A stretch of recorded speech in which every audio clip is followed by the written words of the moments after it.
ஆன்மீகத்துக்கே ஒரு டெஃபினிஷன் இருக்கு. அதோட சத்தியம் புரியணும்னா சித்தவித்தை புரிஞ்சாதான் முடியும்.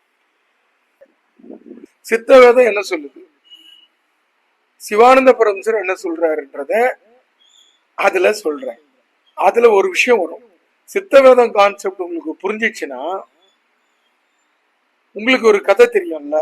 என்ன கதைன்னா, உங்களுக்கு பிரம்மா கதை தெரியும்ல. பிரம்மாவுக்கு என்ன பேரு ஐயா? பிரம்மாவுக்கு என்னையா பேரு? இப்ப சமுதாயத்துல நம்ம உலகத்துல என்ன சொல்றாங்க? பிரம்மான்னு ஒரு பேர் இருக்கு. பிரம்மாக்கு பிரம்மான் தானே பேரு. ஆனா இன்னொரு பேரு இருக்கு அவருக்கு, நான்முகன். என்னது? சத்தமா சொல்லுங்க. நான்முகன். நான்முகன். ஆனா அவருக்கு நான்முகன் கிடையாது. அதுக்கு முன்னாடி அவருக்கு ஐமுகன், 5 முகம் தான் இருக்கு. ஒத்துக்கிறீங்களா? இப்படி ஒரு கதையே இருக்கு. நீங்க சொன்னீங்க. அந்த 5 முகத்துல அவருக்கு ஆணவன்றது ஒண்ணு வந்துருது. அதாவது சிவபெருமான் அவர் கேக்குறாரு, நீ எனக்கு தட்சணை தரதா இருந்தா கிழக்கு மேற்கு தெற்கு வடக்குன்னு அது சுற்றி உள்ள 8 திசையிலும் அல்லாமல் மேலும் கீழும் இல்லாமல் எனக்கு இந்த தட்சணை கொடுத்தா நான் வாங்கிக்குவேன்னு. கிழக்கு தெற்கு மேற்கு வடக்கு ஆகிய 4 திசைகளும் முடிந்து விட்டன. எனது 5வது முகத்திற்கு இதுவரை கொடுக்காத திசையிலிருந்து தட்சணை கொடுக்க வேண்டும். அதற்கென்ன, எனது ஈசான திக்கில் இருந்து தட்சணை தருகிறேன். ஈசான திக்கு கிழக்கும் வடக்கும் சேர்ந்த கலப்பு, அது ஒரு திசை அல்ல. ஓஹோ, அப்படியானால் அக்னி திக்கில் இருந்து தருகிறேன். பரமேஸ்வரா, அக்னி திக்கு கிழக்கும் தெற்கும் சேர்ந்தது, நிருதி திக்கு தெற்கும் மேற்கும் சேர்ந்தது, வாயு திக்கு மேற்கும் வடக்கும் சேர்ந்தது. பிரம்மா சொல்கிறபடி பார்த்தால் இவைகளில் எதுவுமே ஒரு திசை என்று சொல்ல முடியாது போல இருக்கிறதே. அப்படியானால் இப்பொழுது என்ன செய்வது? என்ன செய்வது? திருமால் அடி காணாது அயர்ந்தான் என்றும் நான் முடி காணாது மயங்கினேன் என்றும் வர்ணித்தார்களே, அந்த சிவன் இப்போது திசை காணாது திகைப்பதை பாருங்கள். திருமணம் செய்து வைத்த புரோகிதருக்கு தட்சணை கொடுக்க திக்கற்று நிற்கும் இவர் புவனங்கள் அனைத்தையும் படைத்த என்னை விட எவ்விதத்தில் உயர்ந்தவர். இவரை போய் பரம்பொருள் என்கிறார்களே, அறிவிலிகள்! என்ன அகங்காரம், என்ன மமதை! வேதம் பேசும் மொழிகளாயவை. இந்த ஆணவத்துக்கு பெருமான் அப்படி ஒரு திசையே கிடையாது. எப்படி? அப்படி ஒரு திசையே கிடையாது. அப்போ நான் எங்க உனக்கு அந்த காணிக்கை நான் கொடுக்க முடியும்? நீ ஏதோ விளையாடுற. நீ ஒரு ஸ்தானத்துல இருந்து, பிரம்மஸ்தானத்துல இருந்து இது இல்லாத ஒரு விஷயத்த இருக்குன்னு சொல்லி பண்ணி இந்த அறிவு நிலையில இருக்கிறீன்னு உனக்கு இந்த 5 முகம் இருக்கனால்தான் உனக்கு இவ்வளவு ஆணவம்.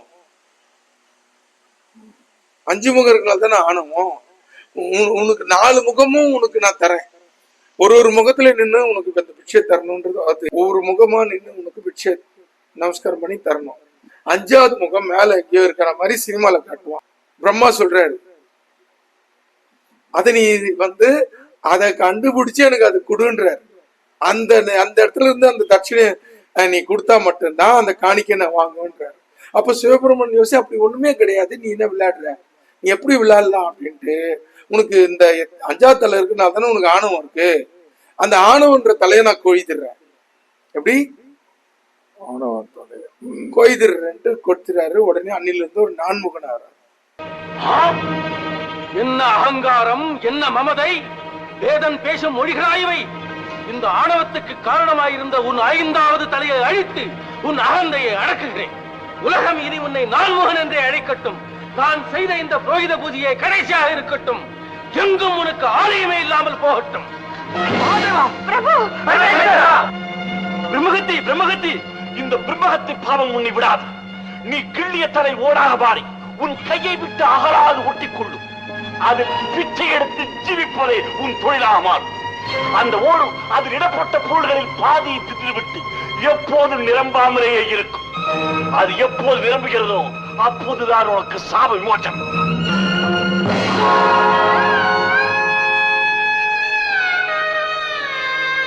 தேவா, என்ன இது எல்லாம்? எல்லாம் விதியின் விபரீத விளையாட்டு. இந்த கவாலம் என் கையை விட்டு அகலுவது எப்போதோ அறியே. பாவி, ஒரு சிவபெருமானா இருந்துகிட்டு உனக்கே இந்த சத்தியத்தை தெரியல, நீ என்ன எதுன்னு யோசிக்காம என்ன நீ தண்டிச்சிட்ட. எனக்கு ஒரு தலை போனதுதான். அதனால நான் இவரு உன்னை சபிக்கிறார். நல்லா புரிஞ்சுங்க, சிவபெருமான் தான் பெரியவர் இல்லையா? காத்தல் கழித்தல் எல்லாத்தையும் பண்றாரு. படைக்கிற கடவுள் தான் பிரம்மா. அப்படிதான் நம்ம படிச்சுட்டு வரோம். அதோட பூர்ண தத்துவம் நம்ம இருக்கு. அது சித்தவேதம் படிச்சா புரியும். அப்ப அழிக்கிற தொழில் பண்றாரு சிவபெருமான், காக்கிற தொழில் பண்றாரு மகாவிஷ்ணு.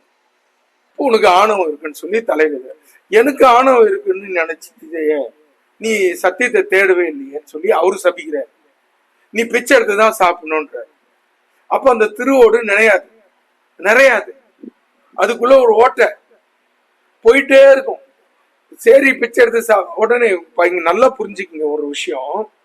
சர்வ வல்லமை படைத்த ஒரு சிவபெருமானா இருந்தா அவருக்கு ஒருத்தர் சாபம் கொடுத்தா பலிக்குமா? அப்ப பலிக்குதுன்னா அப்ப அவர் தப்பு பண்ணிருக்காரு தானே அர்த்தம். நம்ம இந்த ஒரு ஹாஸ்பிட்டல்ஸ்ல நம்ம யோசிக்கவே இல்லையே. நல்லா புரிஞ்சுக்கீங்க. அப்போ அவரு இப்ப பிரம்மதேவர் கொடுத்த சாபம் அவருக்கு பலிக்குது.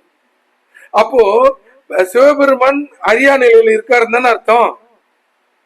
அப்போ அவர் என்ன பண்றாரு, ஐயோ பிரம்மதேவன் கொடுத்த சாபம் நம்ம பழிச்சிச்சே அப்படின்னு கான்செப்டுக்காக கண்டென்ட் நீ பிச்சை எடுத்தான் சாப்பிட்டாகணும். இப்ப சிவபெருமானுக்கே பசிக்குது, பிச்சை எடுக்க போறாரு. பிச்சை எடுக்கிறாரு, ஒரு வீட்டுல பிச்சை வாங்குறாரு. அவர் வாங்கின பிச்சை எல்லாம் ஓட்ட வழியா கீழே போயிடுது. அந்த கதை கேட்டிருக்கீங்களா? தெரியுமா? ஐயோ என்னை காப்பாத்த சொல்லி யார்கிட்ட கேக்குறாரு?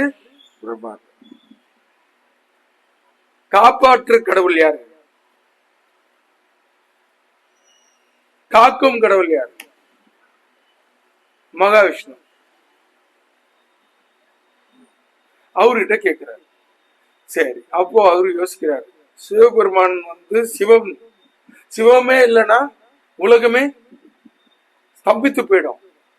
அவருக்கே விஷம் வந்திருக்கு, அவரை மீட்டு கொண்டு வரணும் அப்படின்னு.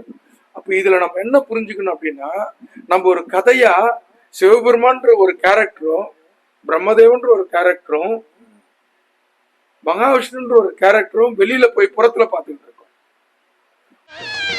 மைத்துனன் வீட்டில் எல்லாம் விருந்து கொள்வார், இந்த மாடோட்டி பிச்சை என்று வந்து நிற்கின்றார். கைத்தலம் பார்த்து கொஞ்சம் கருணை செய்வாய், இவன் காபாலி என்ற பெயர் மறைய செய்வாய், இவன் காபாலி என்ற பெயர் மறைய செய்வாய். பிச்சாண்டி தன்னை கண்டு பிச்சையிடுங்கள், உங்கள் பெரிய கரங்களினால் அள்ளியிடுங்கள். சிவார்ப்பணம்.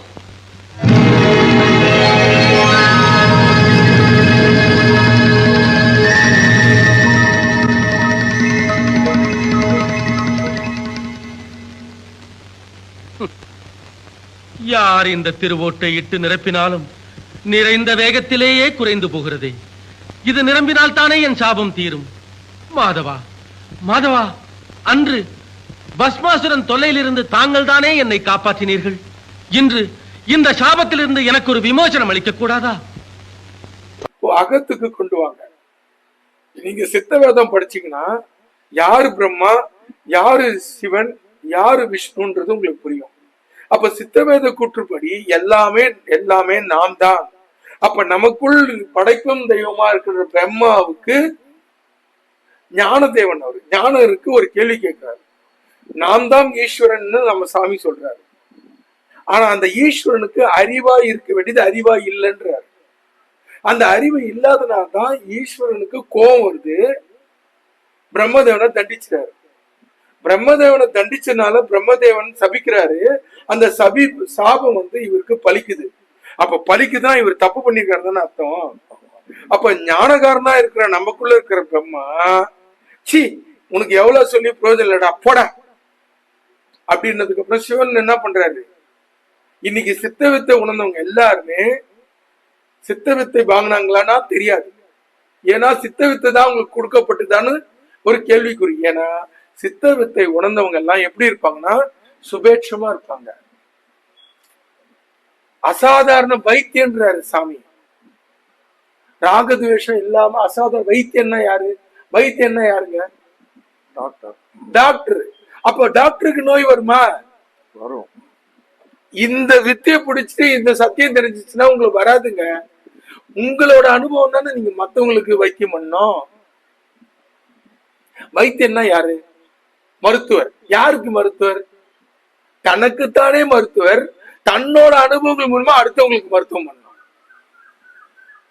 அதனாலதான் வைத்தியர் அவரார். மருந்து பிரிஸ்கிரைப் பண்றவர் தான் மருத்துவர். நல்லா புரிஞ்சுக்க. மருந்து பிரிஸ்கிரைப் பண்றவர் மருத்துவர், வைத்தியம் பண்றவர் டாக்டர். இதுதான் உலக நீதி. இன்னைக்கு நீங்க ஆங்கில மருத்துவம் எடுத்தாலும் MBBS doctor is a prescriber. அவர் பிரிஸ்கிரைப் தான் பண்ணுவார். ஆனா அவரு சர்ஜன் கிடையாது. எம்பிபிஎஸ் படிச்ச டாக்டர் சர்ஜன் கிடையாது. அங்கே வர்ற லா இருக்குல்ல, அந்த லா எல்லாம் இங்கேயே முன்னாடியே வந்ததுதான். அது அழகா சொல்றாங்களே, மருத்துவர் மருந்து கொடுக்கிறவர், வைத்தியர் வைத்தியம். அப்போ நமக்குள்ள இத்தனை பேர் இருக்கிறாங்கன்றத நம்ம யாரும் புரிஞ்சுக்கல. நமக்குள் இருக்கிற வைத்தீஸ்வரன், அதனாலதான் அவருக்கு ஈஸ்வரன். என்ன ஈஸ்வரன்? வைத்தீஸ்வரன் பேரு. அந்த வைத்தீஸ்வரன் இங்க புடிச்சா மட்டும்தான் மருதீஸ்வரர் கிடைப்பார். யாரு? மருது ஈஸ்வரர். மருந்து இல்ல, மருந்து ஈஸ்வரர்.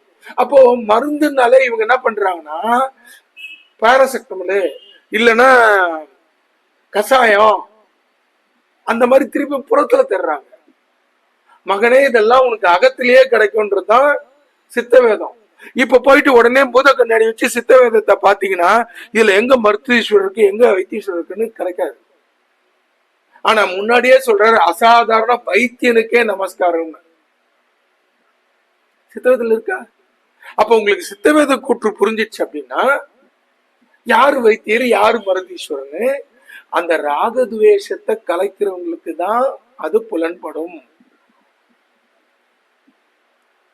அப்ப சித்தவேதம் முழுசா படிக்காம புரிஞ்சிச்சுன்னு வந்தீங்களா? பொதுவா சொல்றேன், உங்கள இல்ல, பொதுவா சொல்றேன். அப்போ இவங்க எல்லாம் என்ன பண்றாங்க, அத நடைமுறைப்படுத்தி வரும்போது ஒரு கருத்து வருது. அப்பதான் நீங்க சொன்ன அந்த நபருக்கு ஒரு கருத்து வந்துகிட்டு சித்தவேதம் சித்தவித்தெல்லாம் ஒண்ணுதானே, இவ்வளவு பக்கத்துல ஒண்ணு இருக்குது, இங்க வரத்துக்கு யாருக்கும் தெரியல. சுத்தி இருக்கிறவங்களுக்கு எல்லாம் யாரெல்லாம் வீண் கதை பேசுறானோ, மாயஜாலத்துல பேசுறானோ, மயக்கிறானோ, சித்தவேதத்துக்கும் சத்தியத்துக்கும் புறம்பா பேசுறானோ அவனை தேடி ஓடுறாங்க, அவரை தேடி ஓடுறாங்க, அவங்கள தேடி ஓடுறாங்க. அப்ப இது மாய தானே. அதைத்தானே உங்க மனம் விரும்புது. உங்க மனம் அதுதான் விரும்புதுன்னா ஸ்டில் எது அறிவா இருக்கணுமோ அதுக்கு அறிவு இல்லாம தானே இருக்கு. அப்போ இத உலகத்துக்கு புரிஞ்சணுன்றதுக்காக தான் இந்த கதை. சிவபெருமானுக்கு நம்மலாம் ஈஸ்வர மாஸ்டர், நாமெல்லாம் ஈஸ்வரன். அப்ப நமக்கு அந்த அறியாமை இருக்குன்றதுதான் இந்த கதை நம்ம புரிஞ்சுக்கணும். அப்போ நமக்குள்ள இருக்க ஞானகாரனா இருக்கின்ற அந்த பிரம்மா ஒரு விஷயத்த சொல்றாரு, அதை ஈஸ்வரன் ஏத்துக்கல. அதை ஆராயாமலே ஆர்கியூ பண்ணி என்ன பண்றாரு, தண்டனை கொடுத்துறாரு. ஈஸ்வரன் தண்டனை கொடுத்தா பிரம்மாக்கு நடக்கும். அப்ப ஈஸ்வரன் தான் நம்ம தான். அப்ப நமக்குள்ள இருக்க இயக்கங்கள் தான். நம்மளே நம்மள நசிப்பிக்கிறோம்ல, படைக்கிற பிரம்மா எது? எது பிரம்மனா? எது நமக்குள்ள? ஜீவசக்தி தான். அந்த ஜீவசக்திக்கு ஒரு உருவம் வந்துடுச்சியா? ஜீவசக்தியான வாயுதான் ஈஸ்வரன். அந்த ஈஸ்வரன் கதாகதம் செய்த உடனே ஒரு சக்தி உண்டாகுது. அந்த சக்திக்கு பேர் தான் பிரம்மா. அந்த சக்தி தான் குழந்தையா உங்களுக்கு வெளியே வரும். அது நீங்க நினைச்சா அந்த அந்த குழந்தையா கொடுக்கலாம், நீங்க நினைச்சா வெளியில சிந்திடலாம். அப்போ நீங்க யாரு? அப்போ வெளியே சிந்தும் போது நீங்க அழிக்கிற கடவுளா இருக்கீங்களா? அவன் தான் ஈஸ்வரன் ஆகிறான். அப்ப நசிக்கப்படுறது யாரு? பிரம்மா. ஞானகாரன் இறந்து போறான். இப்போ ஈஸ்வரனும் பிரம்மாக்குள்ளமே சண்டை வந்துகிட்டு இருக்கு. இவங்கதான் முட்டிக்கிறாங்க, அவங்களுக்குள்ள தெளிவு கிடைக்கல. அவங்கள காப்பாத்தோம்னா யாரு வரணும்? யாரு வரணும்? ஈஸ்வரன். விஷ்ணு வரணும். விஷ்ணுன்னா அவரு தான் ஈஸ்வரன். சித்தவேத கூற்றுப்படி அவரு ஈஸ்வரன். ஆனா யார் எப்ப எந்த ஈஸ்வரன்? எது அறிவா இருக்கணும், எது உங்களை காக்கக்கூடியதோ அதுவும் அழிஞ்சிச்சு. காக்க வேண்டிய அழிக்க வேண்டியவரும் அழிச்சிட்டாரு. அழிச்சதுனால அவர் ஈஸ்வரன். அழிக்கிற கடவுள், படைக்கிற கடவுளா இருந்து அவர் அழிச்சிட்டாரு. அப்ப காக்கிற ஈஸ்வரனா வரணும். உலகத்துல அது புரிய வைக்கணுன்றதுக்காக தான் அந்த தொழில் செய்யறவருக்கு பேரு மகாவிஷ்ணுன்னு சொல்றாங்க, திருமால்னு சொல்றாங்க. அப்போ சாமி சொல்ற இடத்துல யாரு இருக்கானா, குரு இருக்காரு. குருக்கு உலகத்துல இன்னொரு பேரு தட்சிணாமூர்த்தி. அந்த தட்சிணாமூர்த்தி இருக்கிற ஸ்தானம் உங்களுக்கு தெரிஞ்சிச்சுன்னா, தட்சிணாமூர்த்தி உங்களை யார காட்டி கொடுப்பாரு? திருமாலை காட்டி கொடுப்பாரு. திருமால், திருமால் குடிகொண்டிருக்கணும். இவ்வளவு விஷயம் இருக்கியா சித்த வேதத்துல. திருப்பி திருப்பி திருப்பி நீங்க வெளியில சொல்றவங்களே புடிச்சிட்டு இருந்தீங்கன்னா உங்களுக்கு இது புரியாது. உங்களால இது புரிஞ்சுக்க முடியல அப்படின்னா, சித்த வேதத்தை படி மேல்கோள் காட்டி யாரு சொல்லி தராங்களோ அவங்களோட பேச்சதான் நீங்க கேட்கணும். பிகாஸ் நீங்க இந்த ஸ்கூல்ல படிக்க வந்திருக்கீங்க. இங்க நான் அவரோட பேச்சு பேசுறேன், இந்த இடத்துல மனோன்மணி தாய் இருக்காரு, இந்த இடத்துல வாழத்தாய் இருக்கிறாருன்னு சொன்னீங்கன்னா, இது நான் சொன்னவங்களுக்கு புரியும். யார் சொன்னாங்களோ, நான் இது காமனா பேசிக்கிட்டு இருக்கேன், உங்களை முன்வழிச்சு பேசல. நான் சொல்ற புரியுதுங்களா? அந்த இடத்துல நீங்க யார ஸ்தாபனம் பண்ணணும், மனோன்மணி தாய்னா என்ன, வாழைத்தாய்னா என்னன்னு சாமி சித்தவேதத்துல இருக்காரு. அவங்க எல்லாம் பெரிய சக்தி தான். ஆனா நீங்க அவங்கள புடிச்சிட்டு போனீங்க அப்படின்னா சித்தவேதம் உங்களுக்கு புரியாது. சித்தவேத ஸ்தாபகர் சொல்ற சத்தியம் உங்களுக்கு தெரியாது. ஆனா நெய் ஒழுக மணக்க மணக்க ஊர்கதை எல்லாம் பேசி வம்பு பேசுறவன தான் நம்பி இன்னைக்கு ஜனம் போயிட்டு இருக்கு. அந்த மாதிரி அலைஞ்சிட்டு இருக்கவர் தான் நீங்க சொன்ன ஒரு நபர். நான் தான் அங்க கொண்டு போய் காமிச்சேன். அடே, அங்க சில விஷயம் நடக்குது, எனக்கு அதுல விருப்பம் இல்லைன்னா ஒதுங்கி வந்துட்டேன். ஆனா அங்க என்ன நடக்குன்னு உங்ககிட்ட சொல்ல விரும்பல. நான் சொன்ன இடம்னு போய் பிடிச்சிக்கிட்டீங்கல்ல, அப்போ நான் வரேன்னா உனக்கு யோசனை தெரியல, அப்ப என்ன ஃபாலோ பண்ணுன்னு தெரியல. நீ என்ன ஃபாலோ பண்ணத, சித்தவேதத்தை ஃபாலோ பண்ணு. அப்போ சித்தவேதத்தை நான் ஃபாலோ பண்றேன், அவங்கள அதான் போதிக்கிறாங்க. அதனாலதான் நான் அங்க போறேன்னா உனக்கு ஏன் பிரச்சனை வருது? நீ பினான்சியலி ஏன் பாதிக்கப்படுற? உன் குடும்பத்துல ஏன் பிரச்சனை வருது? அவங்களுக்கு ஏன் பிரச்சனை வருது? உலகத்துல நடக்குது இல்லையா? நான் பயத்து பேசல, நான் யாரையும் பேர் சொல்ல, பயப்பட வேண்டாம். நடக்குதா இல்லையா? அங்கேயே உள் பிரச்சனை வருது இல்ல. நீ சித்தவேதம் தானே பண்ற, சித்தவேதத்தை தானே பயிற்சி பண்ற, உன் நிலையத்துல ஏன் பிரச்சனை வருது? அப்போ நீ மாயக்காரன். சத்தியத்தை பேசாம, சத்தியத்தை போதிக்காம என்ன பண்ற? இலை மறைவு காய் மறைவையா ஒளிச்சு ஒளிச்சு ஒளிச்சு பேசுற. அதனாலதான் நீ அனுபவிச்ச, இன்னும் அனுபவிச்சுட்டு இருக்க. உன்னை நம்பி அந்த சித்த வித்தை தான் வாங்குறேன்னு ஒரு பெரிய கூட்டமே வித்தையை வாங்கிட்டு செத்து போயிட்டு.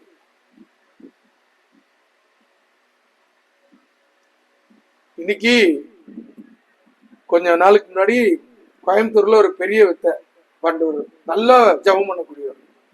நல்லா புரிஞ்சுங்க, நல்லா ஜபம் பண்ணக்கூடியவர்களுக்கு தான் பிரச்சனை அதிகமா வருது. ஏன் அப்படின்னா, இந்த ஸ்கூல்ல அவங்க வேற ஸ்கூல் படத்தை போட்டுட்டு இருக்காங்க, உள்ள அசைப்பட்டு இருக்காங்க. மாடு ஒரு சாம்பார் சாதம் இருக்க பிளாஸ்டிக் கவரை அதுகிட்ட கொடுத்துடுறாங்க, ரோட்ல போட்டுடுறாங்க. கொடுக்கல, ரோட்ல போட்டுடுறாங்க.